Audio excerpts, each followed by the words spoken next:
Thank you for coming. The way that I do these things is I start praying about a week before, and then I ask my kids what I should talk about, and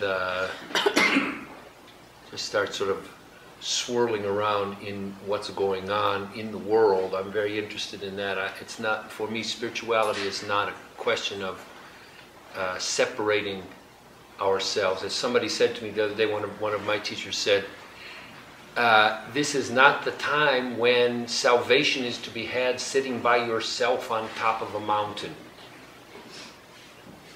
Right? There's lots of things happening. We know there's some pretty crazy stuff happening in our country. We are in a time where conflict seems to be the norm rather than something that happens once in a while, huh?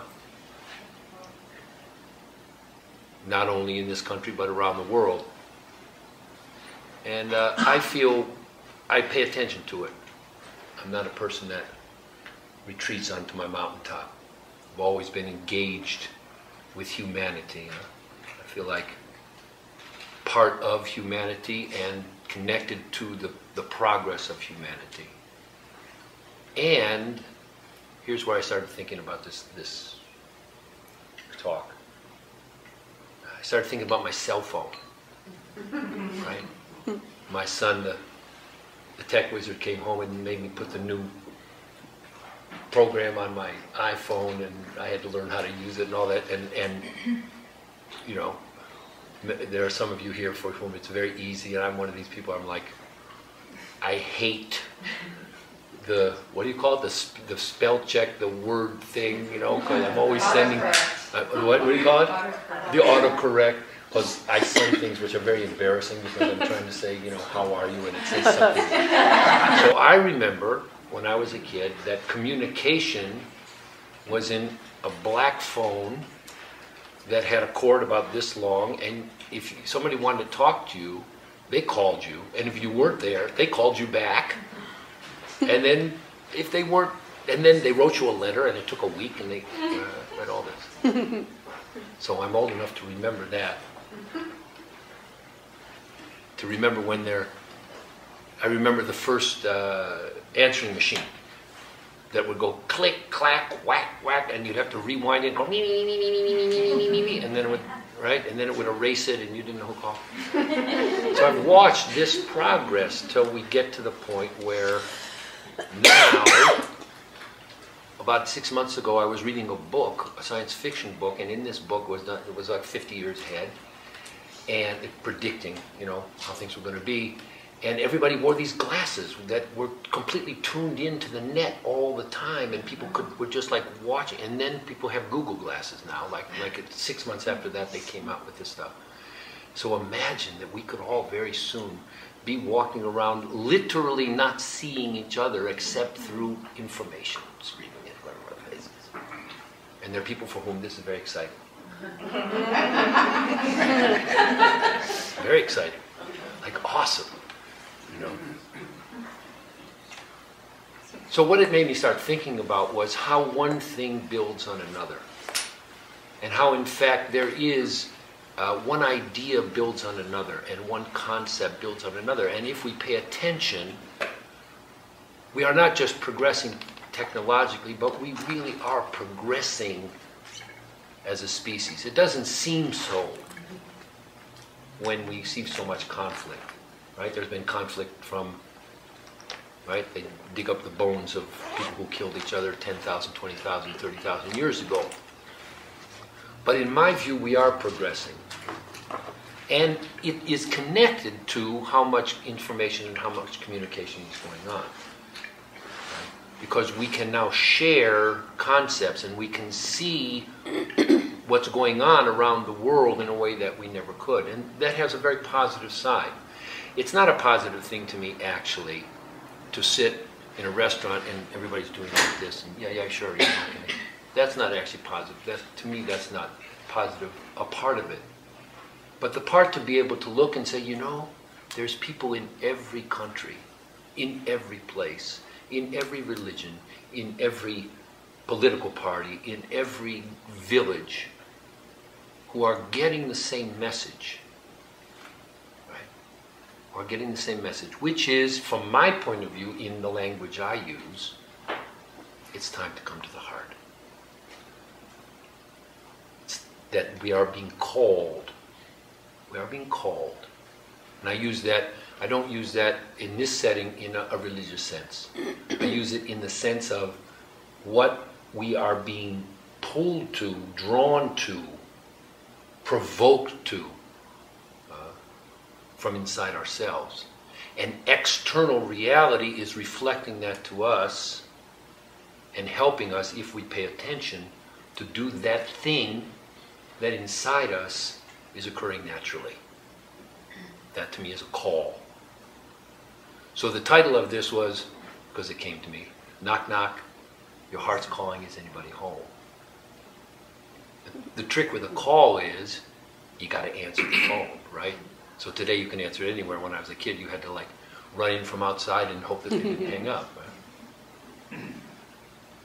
But my experience and my experience in my own self, in my own life, in the progress of my life, in my observation of the many people who I have the honor to work with and interact with all over this country and all over the world, in fact, is that even though we have different, everybody has a story, and I love the stories. One of the reasons I got into doing healing work was because I love the stories. Everybody's got a story. Right? Everybody's got a book in them. But in spite of all of that, if we take all the stories and we distill them down, what I see is there is a generalized call to the heart in humanity at this point. And it shows up in lots of different ways. A lot of times it doesn't look like that, and it doesn't feel like that.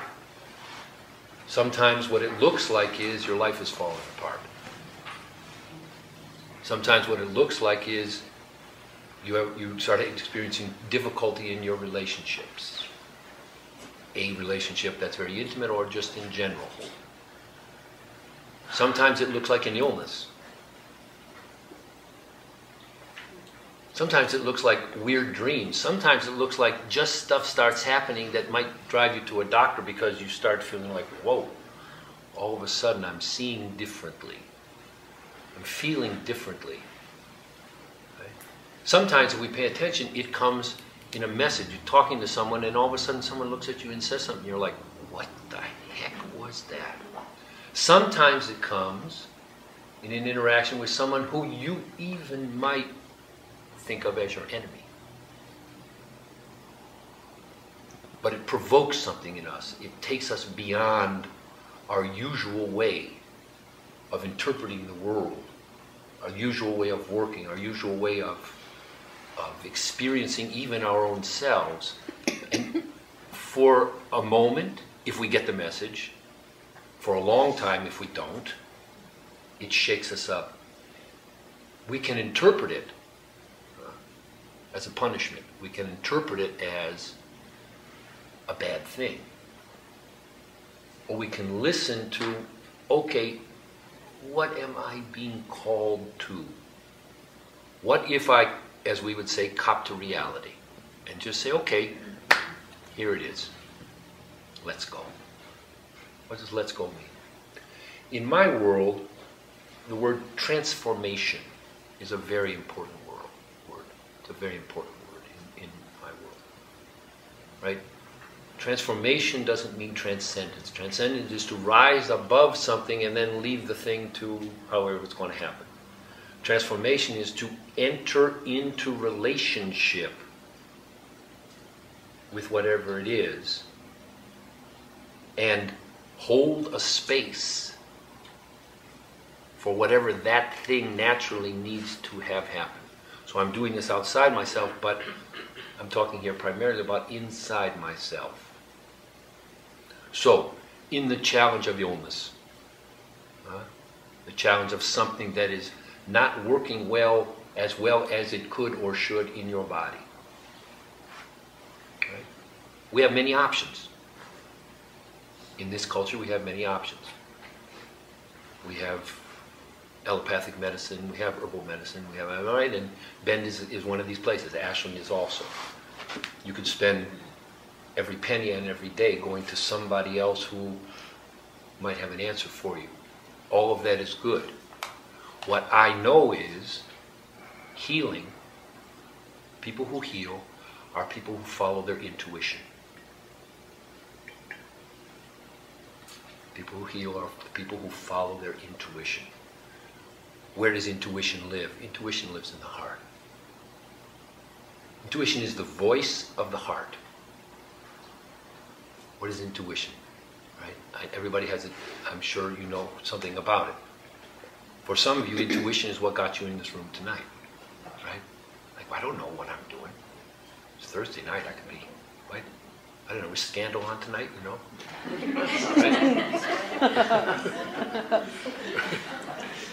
Right? That's the East Coast. And people were like, I can't do anything.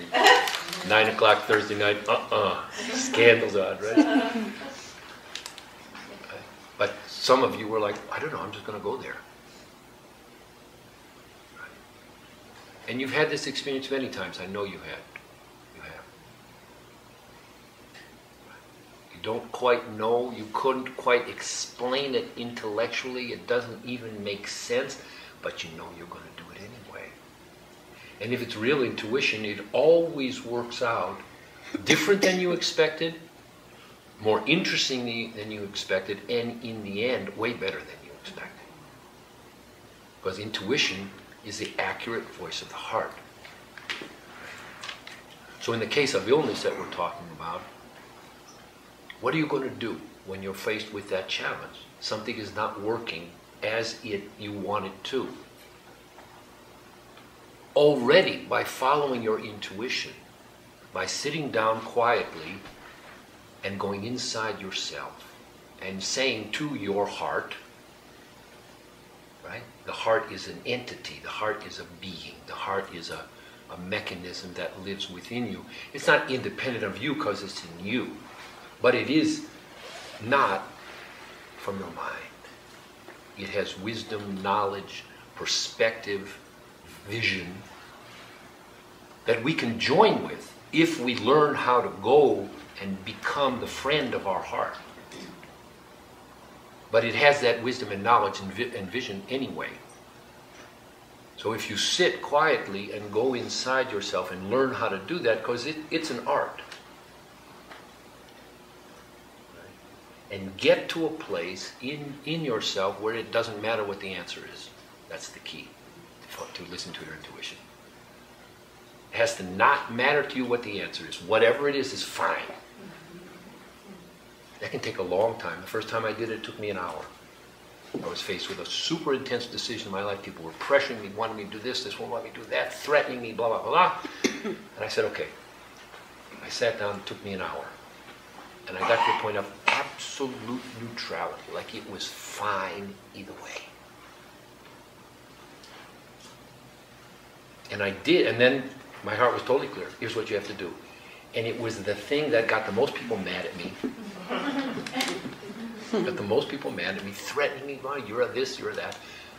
I found out literally 10 years later why my heart had said that. Because by doing the thing that I did, that I received lots of difficulty about, I actually avoided something that I couldn't have seen coming then, that ended up 10 years later having a result that was very, very, very important in my life and in my family's life. So I learned the lesson. My heart knows things that my mind doesn't know, and my intuition knows things that haven't even happened yet. Why? Because the heart is tuned in, has a resonance, right? In the body, in this vehicle. Right here in the Institute, we teach about the human energy vehicle. That's the name that I was given for this egg. Right? Everybody lives in an egg. You're in an egg. Right? I learned this from my son Aaron when he was 5 years old. He said, oh, Dad, I see. We're eggs with legs. And first I thought, wow, the kid's only 5. And then I thought, I want to be able to see like that, because at the time I wasn't seeing eggs with legs. Right? So in this egg, we work on, there are 2 different universal principles we work on: magnetism and resonance. Magnetism is that opposites attract. Resonance is like attracts like. Right? The heart works on resonance. It resonates. First of all, it resonates within your own body, within your own egg, within your own vehicle, with all the other parts. It's the center. Right? In the chakra system, which is also what we teach, there are three below and 3 above. The heart is the bridge. Right? The heart actually has 2 colors. It has a color that's related to the lower life, this life energy, this life process, and then it has another color, which is a green, actually, sort of like in that picture, that resonates with the universal, what they call the transpersonal, universal vibrations. So the heart does both. And it does it independent of your mind. It's doing it right now. Your heart is doing that. Right? We, because we can choose where we live through, where so to speak, where you come from, right? We say, oh, dude, I like where you're coming from. Right? We come from someplace at different moments, right? There are second chakra moments. We've all had them. Maybe we all have some. Right? There's lots of third chakra moments. Huh? Third chakra is where we live life on earth from. This country right now, what's going on in Washington, is the quintessential expression of the third chakra in the history of humanity. Total conflict. Total conflict. Total lack of understanding, ideological rigidity, no connection to actually what's happening with human beings. That's the expression of a third chakra that's disconnected from the heart, run rampant. What we've done in this country is said, okay, third chakra, do your thing, we'll follow. Create, make, do, gain, win. That's who we are, right? So we've all had those moments, some of us more than others. And we've all had heart moments. We've all had those moments when the heart says, stop, pay attention. Pay attention right now. Do you feel it?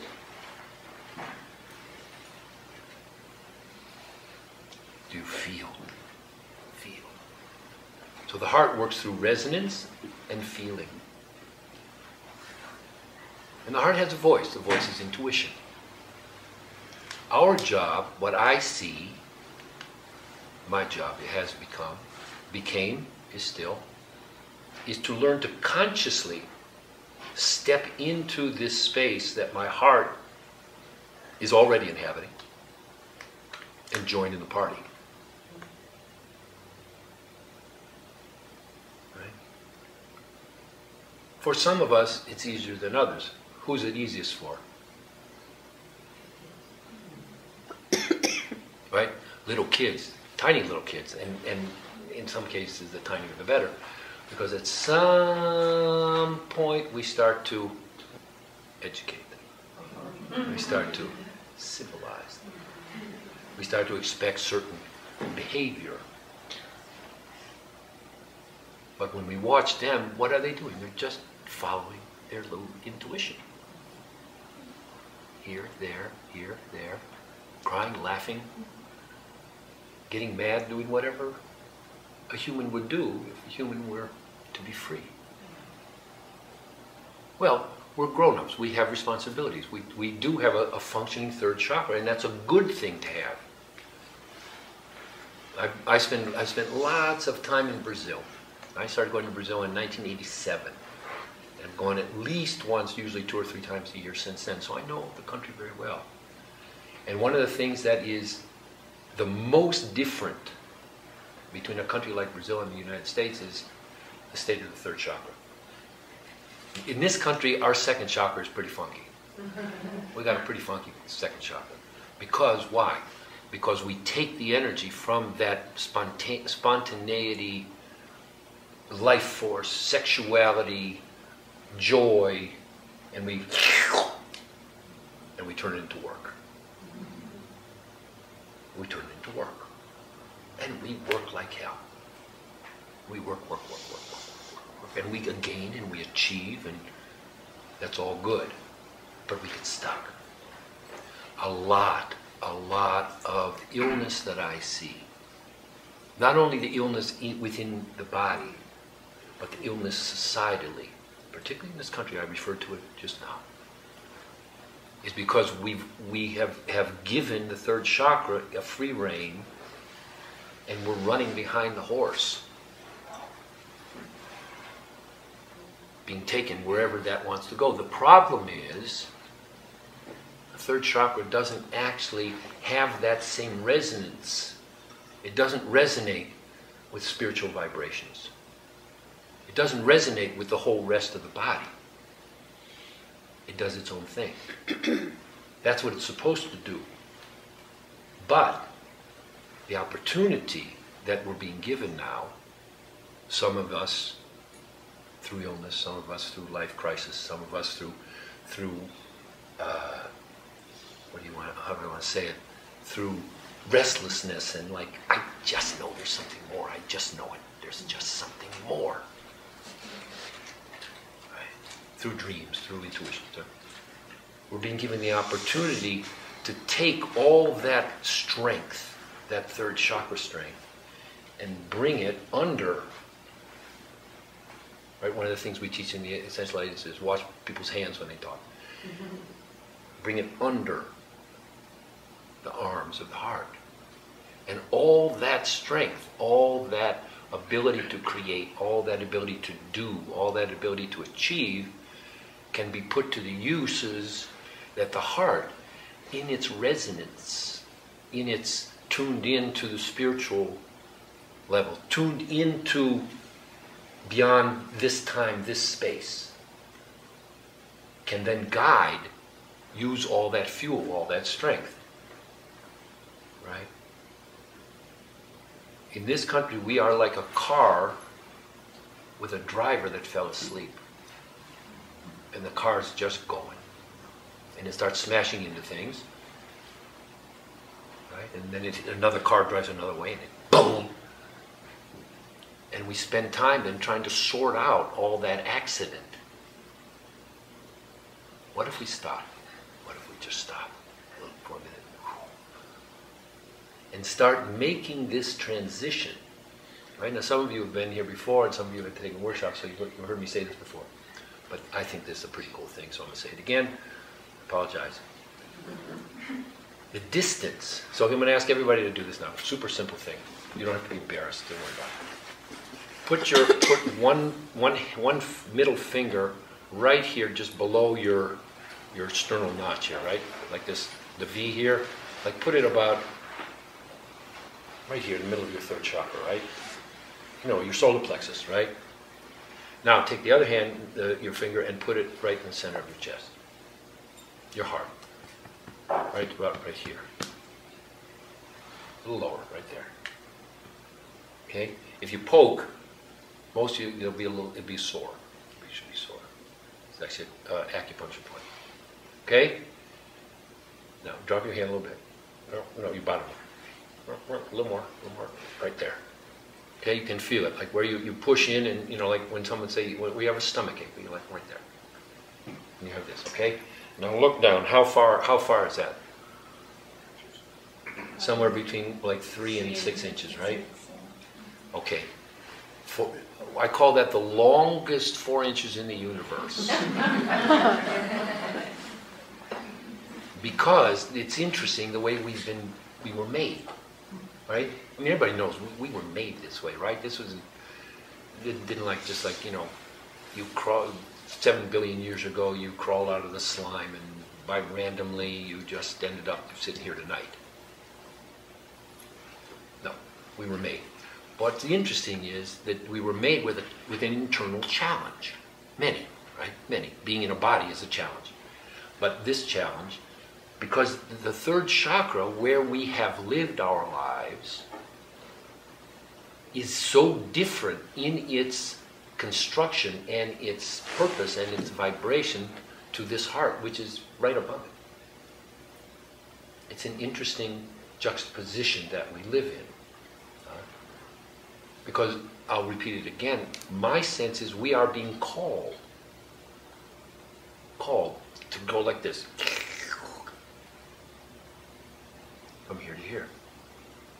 To bring our center of attention, to bring our center of operation, our operation center, from here to here.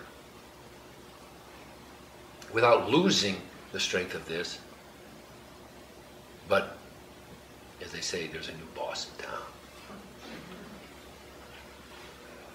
And we're being called to that. So this longest 4 inches, 3 inches, 6 inches, whatever it is it's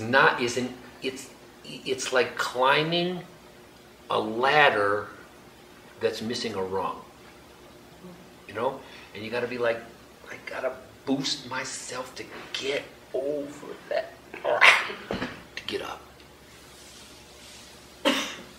So, let me go back to the challenge, right? So let's stop for a second. Think about it if you haven't already, right? How is your heart calling to you in your life right now? Use as a framework. You don't have to agree with me. But if what I'm saying is right, the challenges you're facing on any level, right? Maybe it's an illness, maybe it's relationship, maybe it's in your work, maybe it's in your house, maybe it's with your children, maybe it's with your parents, maybe. What if all that was for, aside from the details, was to bring you to your heart? What would it be?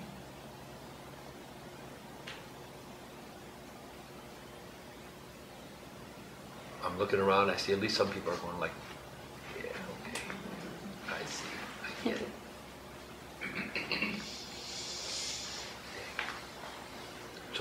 So what are we going to do? What are we going to do? As I said before, for me, learning to be in the heart is the center of the process, and it's an art. It's something that we have to learn, because after we get to that age, whenever we start getting civilized, and most of us lose that natural connection with the heart. And then we regain it, right? And so we regain. So one of the things, right, we want to fall in love. I want to fall in love. Why fall? Because for a little while I just don't have any choice, right? None of it matters. I just want to be with them. Nothing is important. That's a statement about like, okay, I'm forgetting about the third chakra for a little while. All I'm going to do is, I just have to do that. That's part of the attraction, is because it vaults us for a little while into this space that otherwise we have a hard time, most of us, I did, getting to consciously, and especially staying in. Because there's a period of time, right, when we make the choice, right? So let's imagine that this challenge, whatever it is you're facing, whatever it is that you're facing, that you say, okay, here's what I'm going to do. I'm going to enter my heart. Everything goes better with heart, by the way. Everything. I'm going to do that. I'm going to make that commitment. What will start happening is, first of all, everything that you're going through will get much more clear. It might get worse. Because you're agreeing, by entering your heart, you're agreeing to the process of transformation. You're agreeing not only that, oh, I want this fixed, right? So my whatever, my difficulty. You're not only agreeing, you're not only saying that, you're saying, in effect, right? What I call the whatever prayer. Some of you heard this before, but this is something I was given in a moment many years ago. It's called the whatever prayer. It goes like this. Whatever I have to see, whatever I have to feel, whatever I have to remember, whatever I have to go through, right? Whatever I have to see, whatever I have to feel, whatever I have to remember, whatever I have to go through, if it is for my healing and in the highest good of all beings, I agree to it. Whatever I have to feel, whatever I have to see, whatever I have to remember, whatever I have to go through, pretty much covers it, right? Because those are all things that we are resistant to. Because we usually have a caveat. Okay, I want to see everything about myself except I don't want to see that. Right? Because it's too painful, because I already left it behind, because I promised I would never look at it. Right? Whatever I have to feel, big deal for most of us. Many of us, and I can look around and see many of you, are naturally very sensitive. As humans, we are very sensitive. Right? We feel a lot. We're designed to feel. We're designed to operate through feeling. Right? Some of us more than others. Some of you I know, some of you I can look around, because I'm used to it. I can say, oh, yeah, you, for sure. We are naturally very sensitive. Some of us, we are all sensitive emotionally, right? We all feel things. Some of us feel energies around us. Some of us walk down the street and somehow all of a sudden, if we're paying attention, we could feel what that person over there was feeling. It's a pain in the ass sometimes. It's a pain in the ass. But it is what it is. So what do? We do whatever we can to numb it. And some of us have in our lives, I did, take extreme measures to numb it. Overwork, various substances, exercising every day until you can't feel anything else. So we are agreeing when we enter the heart, when we make the whatever prayer, or some version of it. No. Okay, whatever it is that's in whatever I need to feel, okay, I'm going to feel it.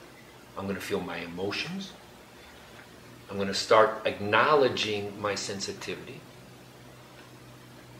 There is a solution, by the way, I'll get to it in a second. Right? Whatever I have to remember. So remembering is not just this life, although it can also be that. And let's be honest, there are some things many of us have in our past that we would just as soon not remember. Maybe we don't even remember, but I know there's something there. But then that can extend to other lives. Right? Which I acknowledge all I have had. I acknowledge all of you have had. That's up to you to decide. But we're opening the zipper of memory, right, that lives here in the sixth chakra. Opening up and saying, okay, whatever I have to remember. The hardest one, whatever I have to go through. Because you just don't know what's going to happen. And until we trust our heart totally, completely, utterly, without any question, there's always doubt. Well, what if I let go? What if I just let go? What if I said, okay, this relationship, if there's love in it, let it be. If there's not, let it fall apart. What about this job? Job's driving me crazy, but oh my God, I don't think I'll find another job. What am I going to do? What am I going to do? What am I going to do? What if your intuition tells you you're going to stop taking that medication, you're not going to do it anymore? Oh wait, but the doctor said, but I read on the internet 27 times. But my intuition says that. So whatever I have to go through can include the doubt of what's going to happen if I let myself go through whatever I have to go through. But in the prayer, there's two caveats. One is, if it is for my healing. I'm not interested in going through just to go through. I'm not interested to remember just to remember. I'm not interested to seeing or feeling just for the sake of that. Feeling maybe. I want to feel because feeling good. It's for my healing. Who am I talking to? I'll get to that in a second. And it's in the highest good of all beings, because the highest good of all beings, which is a Buddhist phrasing, is one of the essential qualities of the heart. The heart is tuned into the good of all beings. Because the heart is universal. The heart is where the universal spark is contained inside the human energy vehicle. So by definition, by its very existence, the heart resonates with all beings. I know some of you probably feel like every being in the world jumps on your back sometimes. That's a different thing.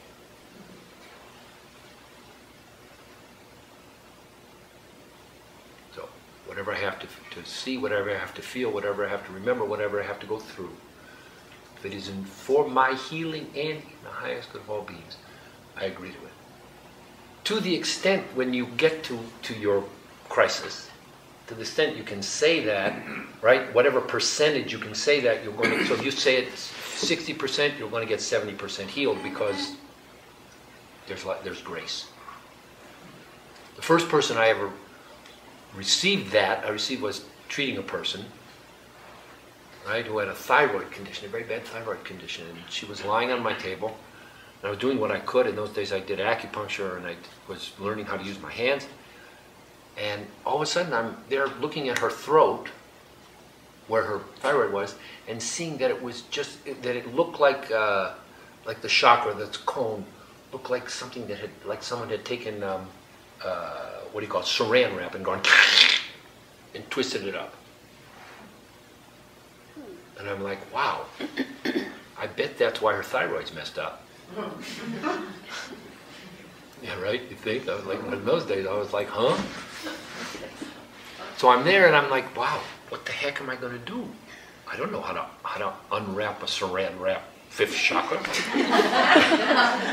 heck? I don't know what to do about that. So I'm just like that, and all of a sudden I hear this. Whatever I have to see, whatever I have to feel, whatever I have to remember. So what I learned to do, the way I learned most of, like, when you leave, if you want to look at the charts there, learn what's called the chakra map, was in this way. I didn't read it somewhere, nobody told it to me, so to speak. It was like this. I said to this woman, look, I may be crazy, but let me tell you what I just heard. So I said this to her, and I said, so let me ask you a question. What percentage do you think you could say that right now, for real? Really? She said, 70%. I said, okay, you're going to get 80% healed. She did. The thyroid got much, much, much, much, much, much better. I haven't seen her in, 20 years, so I don't know if it stayed that way. But that's where I received it. I referred a minute ago, I said, okay, what do you do? How are you going to be protected, right? What if I say, okay, let's go. Whatever I have to see, whatever, let's go. Right? Here's the trick. And this is for free, right? For free. Take this with you. Some of you heard me say this, but this for me is one of the most important things that I've been given. When I say given, I mean I didn't know any of this stuff. Right? The best protection and the best guarantee that the process you've agreed to go through to enter your heart is also contained in the heart. By your commitment to enter the heart, automatically your heart gets activated. Because that's what's trying to happen, you know what I mean? You're not creating something out of nowhere. You're feeling, and that's right, my heart is calling me. So you're joining in the program. And as soon as you join in the program, your heart gets activated more. Because that's all we're trying to do, right? We're trying to allow our heart to do what it's trying to do, which is to boing, come forward and be what guides us. That's all we're doing. It's a natural thing. We're not making something up. We're not having something put in. It's not a, right? We're just activating something. So literally by the prayer, it gets activated. The protection, the guarantee is contained in the heart, because the heart has, like every chakra, has layers, right? In this egg, right? The egg is an energetic densification of universal energy, right? Put inside the egg, and then it more refined, a little denser, a little denser, a little denser, a little denser, and then until it gets down to your bones. Then it goes the other way, and it gets lighter, lighter, lighter, lighter, lighter, but it's all you. Right? Each chakra, each energy center, has layers. Has a physical layer, and each one gets more refined. Has what's called an etheric layer. The etheric body is acupuncture works in the etheric body. Most alternative medicine, what we call alternative medicine, works within the etheric body. Reiki works in the etheric body. Right? Then you have an emotional body, then you have a mental body, then you have your spiritual bodies. Each one of those in the chakras contains qualities. And if we took them all together, if you look on that chart when you leave, if you come to study with us, we'll talk much more about this. If you took all of the qualities contained in all of these and then put them on a list, that's who you are. That's your talents, your challenges, your strengths, your weaknesses, your everything about you that you considered, that I considered me before I started to find out who I was. Beyond all that is contained in your auric field, in the map of your chakras. In the heart, that's what we're talking about tonight, is contained at the center of the heart. Like if it's a flower, like that thing that's in the middle of the flower. No, actually, are there any botanists here? We have botanists.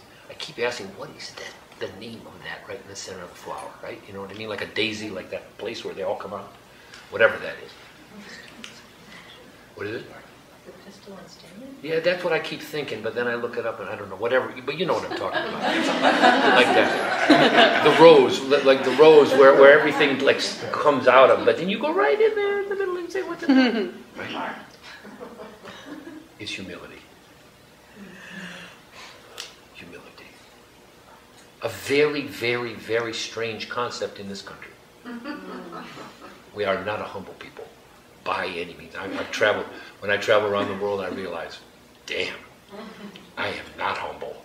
And everybody knows it, right? They're like, oh yeah, you're an American. You think you know everything, and you think everybody should do what you do just because for some weird reason, right? Humility. Each one of these is a study, right? And we're not going to go into all of them tonight, but it is something that we do when we get together. It's humility. How do we know it? We get to it. We feel it.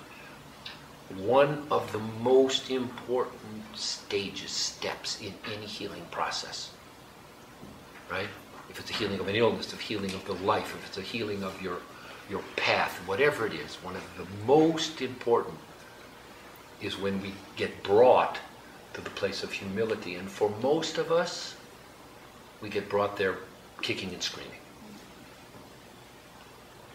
Usually we get to humility when we've tried everything and it hasn't worked. And we're just done. I'm done. And then I get humble. Maybe it's for like a nanosecond. But it activates something in my heart. Okay? Then we come to the etheric body. The etheric body is, let's do this together, okay, if you want. Just gently, gently, gently put your hand right, just you're barely touching your chest. Barely touching, right? Like if you moved your hand a fraction, you wouldn't be touching it. So where your hand is, not the touching part, but where your hand is your etheric body. Okay. Now just take some breaths. Just take some breaths. You don't have to if you don't want to. I'm not, even if you come and you pay money, you don't have to do it. But especially you don't have to. Breathe. Just by doing that, what do you feel? What's the quality that comes to you? Huh? Soft. Soft. Tender. Warm. Warm. Expansion. Huh? Expansion. Expansion. Joy. Right? There's almost a sensuality to it also. Like it's so tender. Tenderness. Right? Tenderness. And here's what I feel in the room. Calm. Calm. So all of these, they're all contained within the space of calm. You'll see that. I don't know if you've ever done this. Sometimes if I get agitated, naturally, I don't even think about it. I just put my hand in here like. Or have you ever done this with one of your friends? Somebody's just flipping out, and you naturally just go like this, and you're like, calm, calm, calm, calm. And you touch their heart gently, and they're like, I mean, if they don't smack you, they're like, get your hands off me, calm. Calm. Lives there. That's where it lives. It was put into you by whoever they are, however you frame them. I call them those guys. Those guys put calm. You know what I mean? You know this, right? Everybody seen Butch Cassidy and the Sundance Kid? You know that movie? No, what? Go like this. Yes. Okay, so like I'm going to tell a little joke here. So, in Butch Cassidy and the Sundance Kid, they're being chased. Butch and Sundance are being chased, and they're like they go across rivers and they go through caves and they hide and these guys are still chasing and Butch keeps going. Who are those guys? Who are those guys? Right? Well, that's who I call those guys. Those guys put calmness in you, all of us, in all humans. Okay, so now we're going to take the next step. Next step is this. Flip your hands out, put your fingers like this, and as much as you can, put the heel of your hand on your chest. Right? Stick your fingers straight out like this. Okay?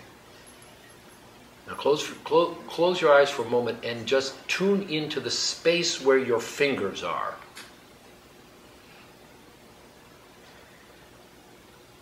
Front of your heart. Okay? Breathe, take some breaths and just feel that space.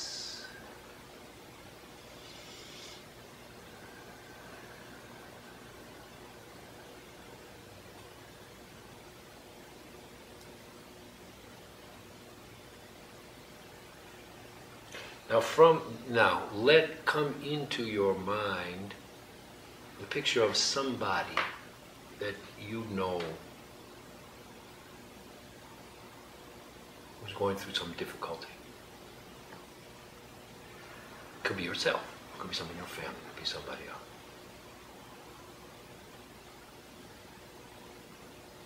Hold the picture of them and pay attention to where your hands are. The space. Like that. What do you feel for them right now? Big hug. Huh? Big hug. A big hug. Compassion. Compassion. Tenderness. Tenderness. Hope. Hope? You know what somebody said? Love. Love. Empathy. Huh? Empathy. Empathy.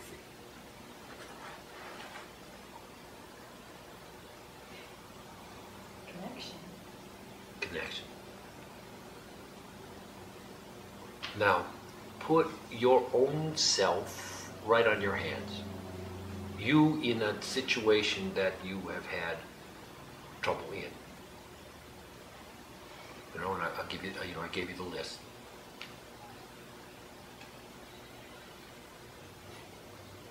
There you are, sitting on your hands, just being held there. What do you feel for yourself?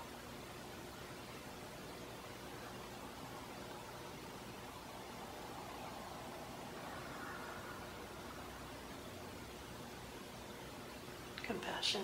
There you go. What lives where your hands are now is compassion. Compassion is not a concept. Compassion is not something that only the Dalai Lama knows about. Compassion lives where your hands are. It's implanted. If you go anywhere in the world, right? Every language has it, right? In Portuguese you say compaixão, compassão. Anybody who's talking about compassion for real will put their hands there. Watch it. Watch on TV, watch it somewhere, watch it in a movie. Someone talk about compassion. Watch the Dalai Lama. Dalai Lama talks like this all the time. Like this. He talks like this all the time. Compassion lives there. It's built into you. All you got to do is tune into it. Compassion has certain qualities, like you're feeling now. Neutrality. Like the calmness, so you're already calm. Compassion. What compassion doesn't do is try to fix it. Compassion doesn't try to fix anything. Compassion holds a space for whatever naturally needs to happen. It is linked to the universal energies. And the universe is very patient. The universe has seen it all before. The universe knows that this life that we're living in, that sometimes we could go so crazy in, is just one life. And none of it is actually that important, I'm sorry to say to anybody who, right? I'm sorry, I don't know. Your problems are actually not that important. My problems are serious, but yours?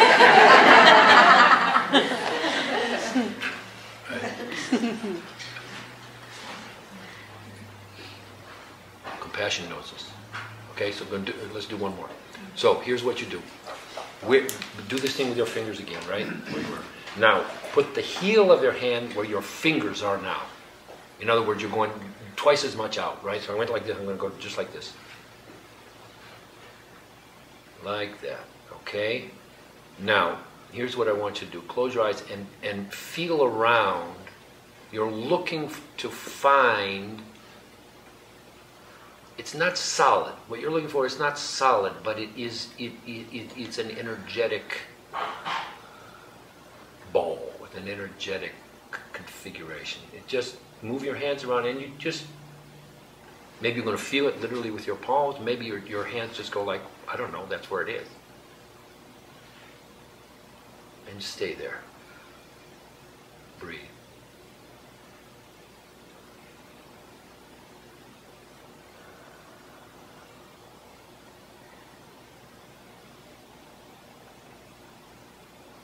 Okay, now, imagine that where you are, under your hands, is an altar.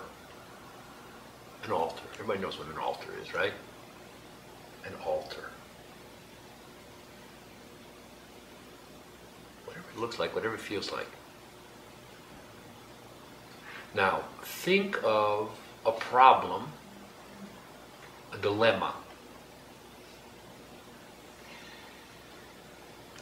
in your life. And put that dilemma on that altar. With a thought, with a picture, with a prayer, whatever. Put it on that altar.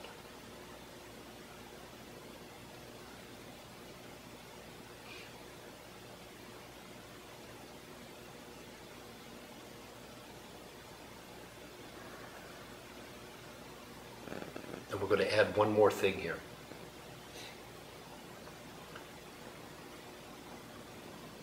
Call light to that. You don't have to know what I'm talking about. Issue a call, issue a universal petition. Say, I want some light on this.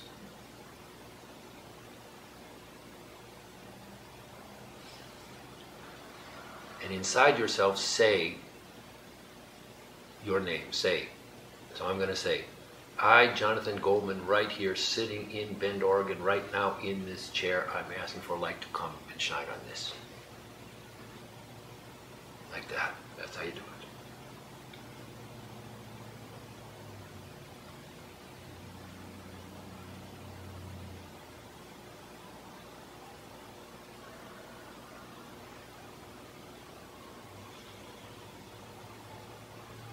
There you go, like that.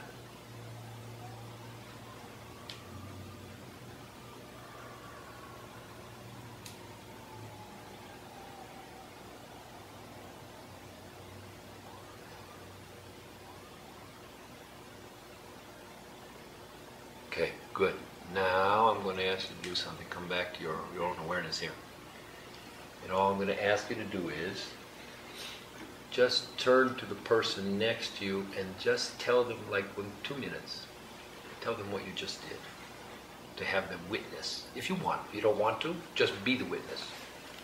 What did you just put on that altar and what happened? And if the answer is nothing, it's fine. Nobody has a checklist here.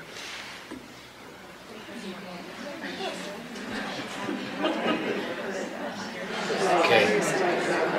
So I want to ask you a question now. I want to ask everybody a question. What is the quality, as best as you can tell, that altar is made out of? What is the texture of that altar? You can't answer. No, you can't. She can't. Because she knows the answer. Everybody knows the answer.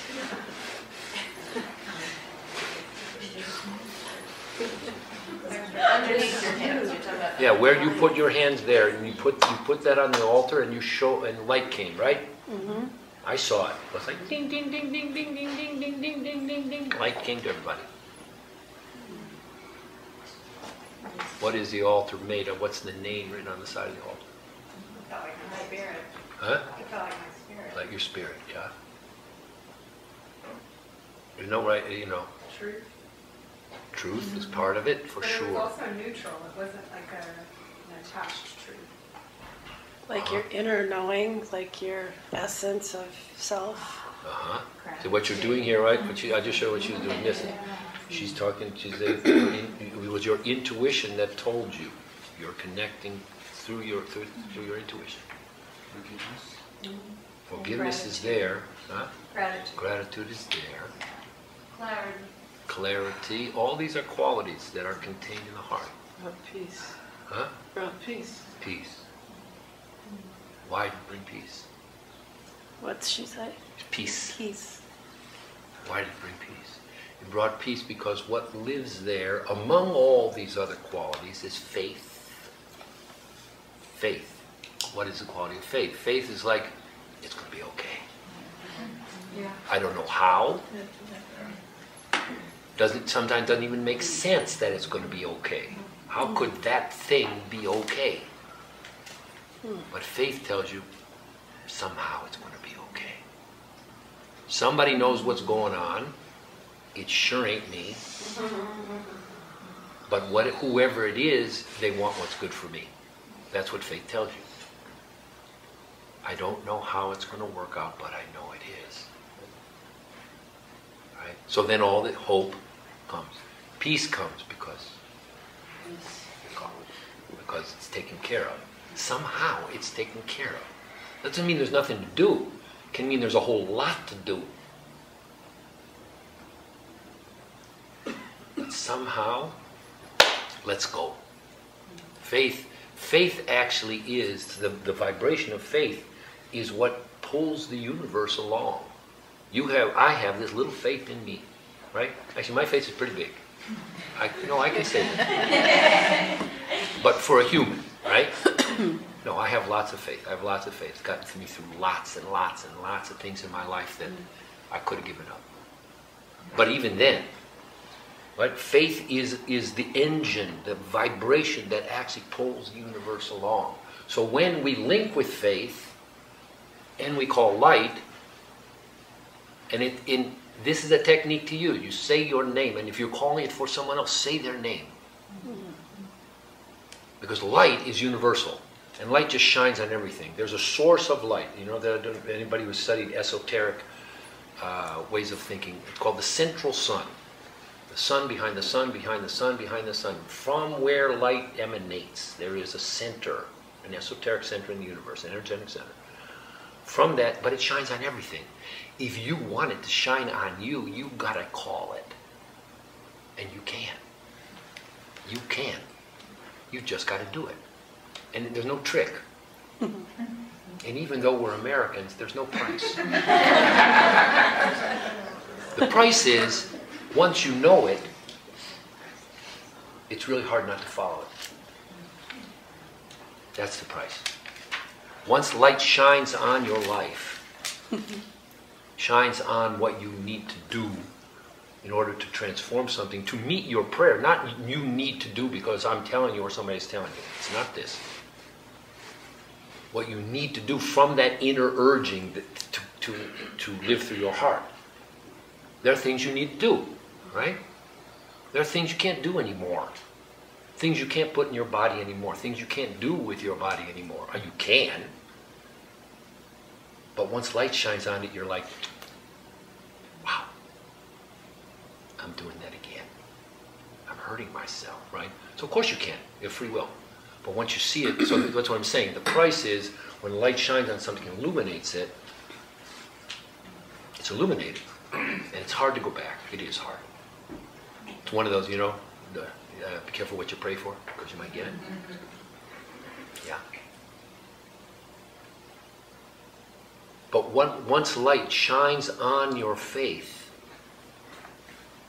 your healing process, your healing progress is engaged. Once you take whatever it is, you just did it. It wasn't a trick, but you can take it back. You can go home and say, no, I didn't mean that.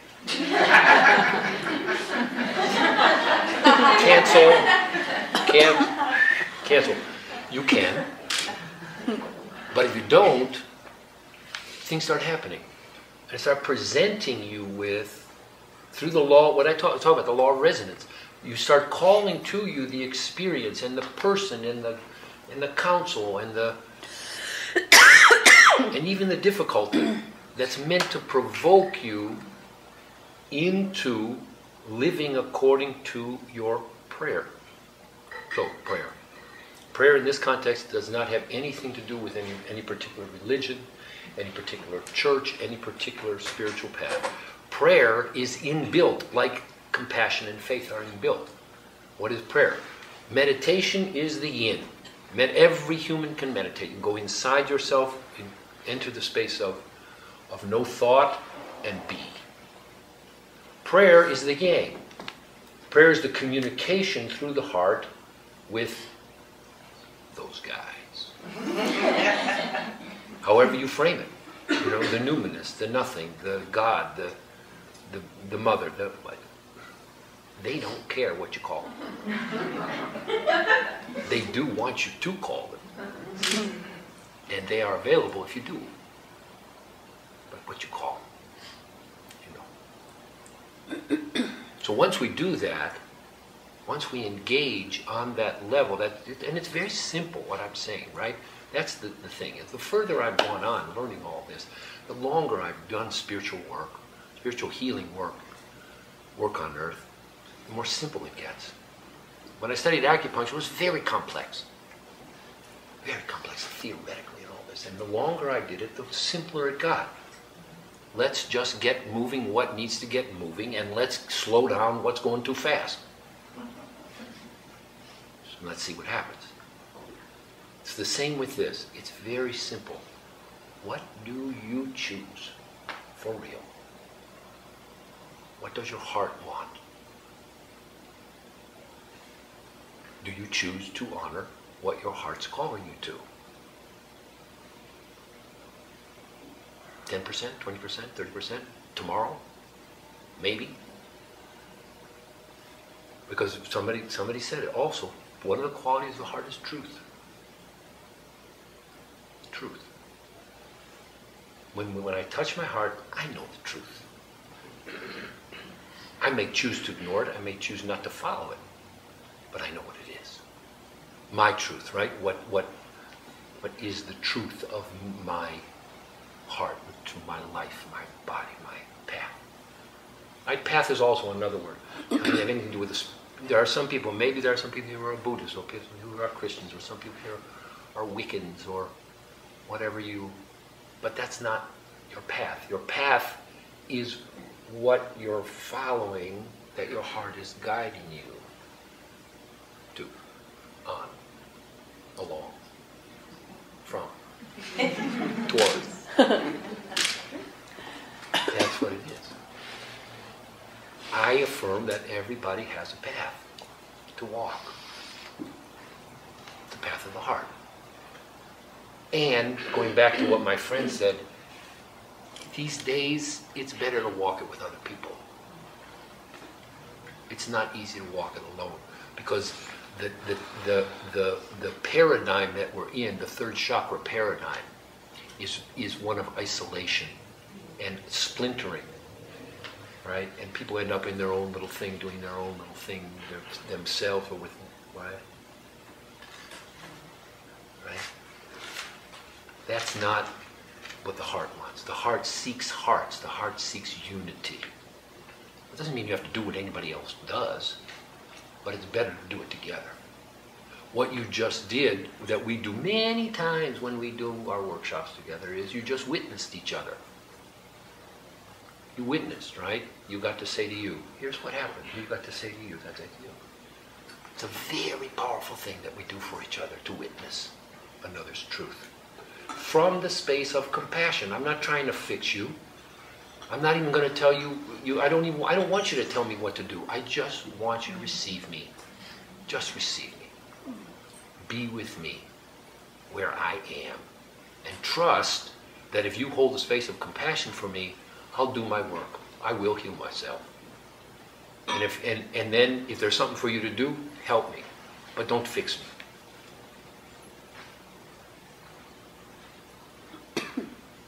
That, to hold that space that I'm talking about, makes you a healer.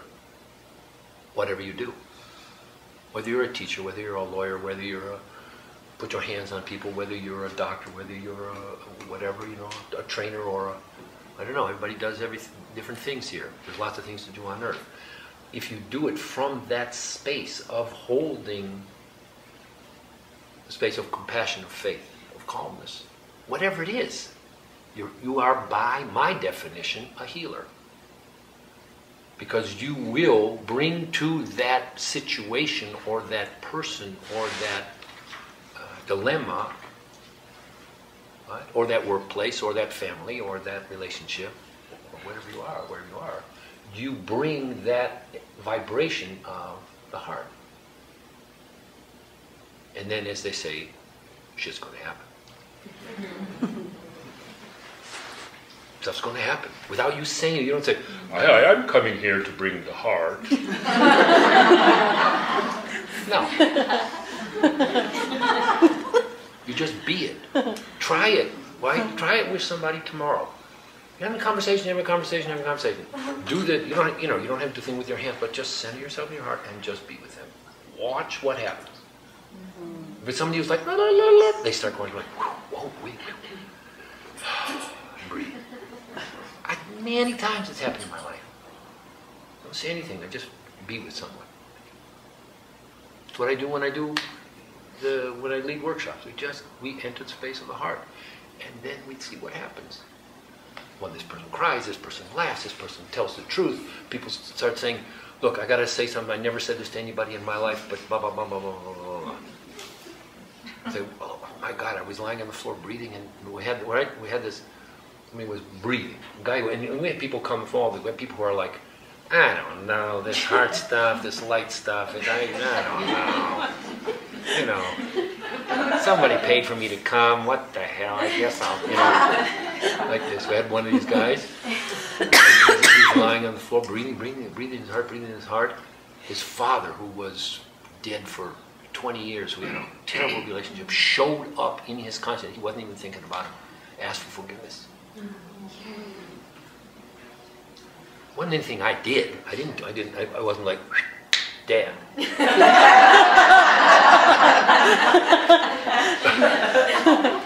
No. We just hold space. That's all we do. And we do this, and we breathe together, and we cry together, and we laugh together, and people go through intense things, and we learn fundamentally how to consciously be that healer. Be that healer. I'm doing this, like, center in the heart, be in the heart, and call like you did. Everybody did it here. All you said was, my name is blah, blah, blah, blah. I need light right now. Whoop. That's what we learn how to do together and help each other, because that's what's needed on earth, as far as I can tell, is enough people to hold this space for all the craziness to work its way out, for this long as 4 inches, 6 inches in the universe, for more people to get it together. Right? Not for us to fix anything. From that place, there are things to do. There are things to do. Right? This space that you're in, this gorgeous space, came because Shannon prayed and said, I think we need a nest. And then she told me, we were in Brazil, and she said, I don't know, I saw this thing had great carpeting and white walls. I don't like great carpeting. It can't be it. Boom, we came home. Here we are. In the nest of the Essential Life Institute. Shannon is a very unusual and a very incredible person, but not in that. Everybody has that. I think, I know, it's a much, much more interesting way to live. It's really interesting. And because I trust my heart completely, I trust my heart way more than I trust my mind.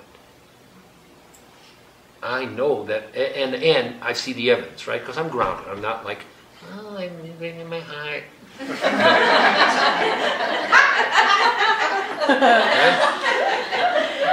No, I'm living in my heart, on earth, walking on the earth, looking for the holes in front of me, and my heart says, hey, there's going to be one down there, turn left.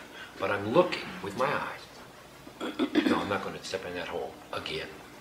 Oh, I stepped in the hole again. Okay, next time maybe I won't step in. Maybe I'll, no, I'm not going to step in it this time. But I'm living on earth. So because I'm doing that, I trust my heart because I've seen the evidence. Because every time I trust my heart, it works out better than I thought. Really interesting. My life gets better, even though there's a lot of stuff in between. And every time I don't, I regret it. Even little things. I'm going out of the house and my intuition says, take that jar. Take that jar of arnica. Arnica? I'm going to need arnica. I don't do it. Somebody falls down and hurts himself. And I said, shit, I wish I had some arnica. Happens to me many times. We can live like this. We can. And it doesn't necessarily mean anything in your life changes. But it might. And that's the risk we take. But if it does, it's because your heart has something else planned for you. That's going to be better. And so, your life gets better, my life gets better, and we become examples. Everybody here has an arena, right? We could go around. I wish we had time. And if we come to work together, we will. What's your arena? What's your arena? What's your arena? Where have you been put? Where have you been plopped to be a healer? Everybody's got a story, right? If you are in the place you thought you were going to be in, doing what you thought you were going to be doing, you're probably not following your heart. Light is coming to earth strong now. And those guys, however you frame them, want us to get it, to become embodiers and transmitters of that light. Whatever language you use, doesn't matter. That's what I know. That's why we do this. That's why I travel all around. That's why Shannon and Jackie and Joni and the other people who hold this little tiny, tiny nest here. That's why we're doing it. Because there's lots of light needed on earth, and we figure, like, what the heck, let's get together and bring some. As my grandmother would say, it couldn't hurt, right? And it can only help, and that's what we've seen. So, that's what I want to say. Thank you, thank you, thank you, thank you.